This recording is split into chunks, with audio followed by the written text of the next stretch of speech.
We have just celebrated Women's Day. So why not I tell you a story about someone who thought she needed magic but discovered something else entirely. In a small village, there lived a woman who was afraid of one thing, not the dark, not the mountains, not even the tiger. It was her fear which lived inside her own home. Her husband was a soldier who had gone off to war, and when he came back, he was a changed man. He became moody and irritable. As time went past, she actually began to get a little bit worried about him. And then, when he beat her, that's when she knew she was actually afraid of this man who had come to the house. Well, but that was the husband. And she tried to be patient. She tried to be kind to him like we all wives do. But she knew something has to be done about this terrible situation. What to do, what to do. So she went to the old wise man on the edge of the village. He was sitting in front of the fire. They say, "You are so wise that you make magic potions to bring the love back into the heart. My husband is not the same since he came back from the war. No matter what I do, nothing pleases him. Please, please, can you make a potion to bring the love back to my heart? I have fear in my heart. How can I live with a man whom I am afraid of?" The old man looked up. "Yes, I can help you, but you will need to give me something. Oh, I'll do anything, anything. You will need to bring a whisker from a live tiger." A whisker from a live tiger? But I'm only a woman. But the old man already turned his gaze back to the fire. So she returned home. All night long she tossed and turned, unable to sleep. How could she do such a thing? Yeah, she knew that there were tigers somewhere high up in the cliffs, up in the mountains, but the thought of getting close to that creature to get a whisker? No, no, no, not possible. But she really wanted the things to change. So next day, she got up. She took a raw meat, wrapped it in a cloth, and walked out of the house.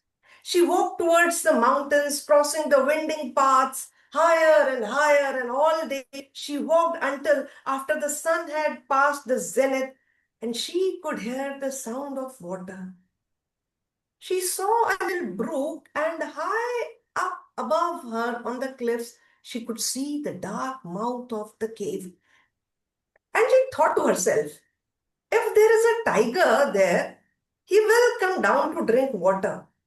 And so she lay in the tall reeds by the water's side and waited until the sun began to set.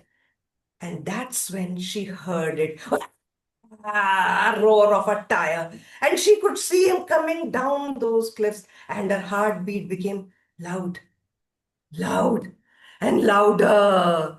She stood up, threw that piece of meat as far as she could possibly do.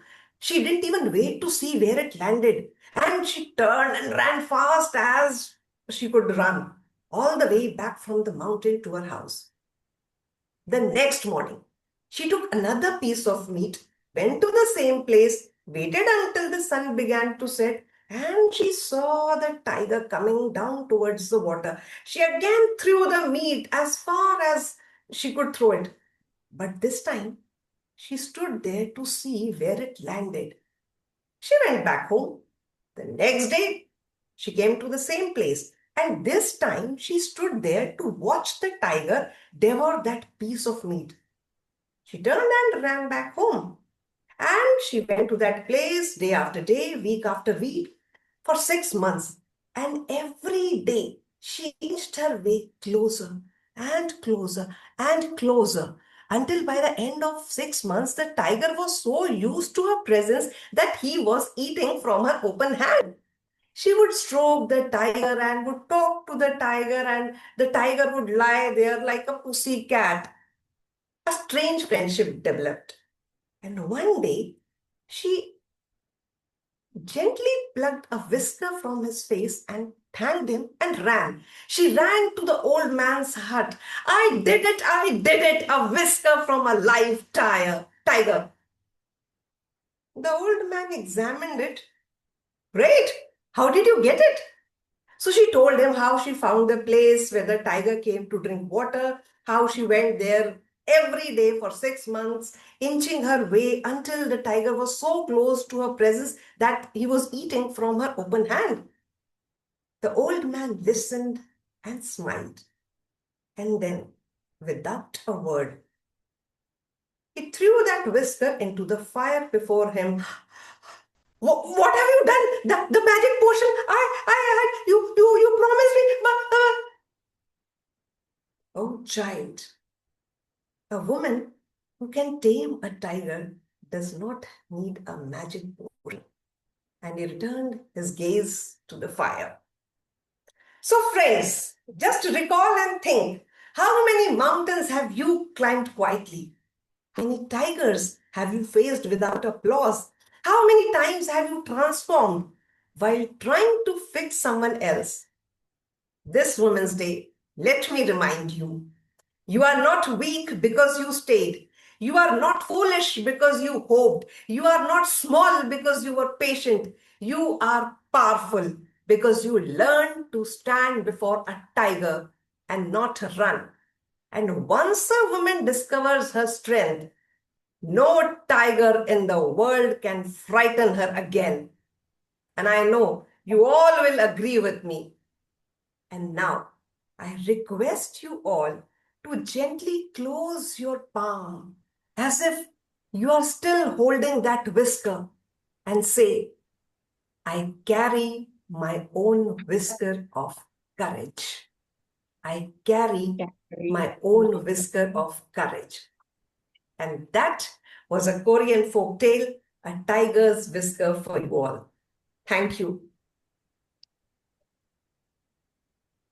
Lovely, lovely. Oh, what a wonderful story, Shilpa. What a kickstart for us. Your story beautifully reflects patience, courage, and inner strength, truly reflecting the spirit of Women's Day.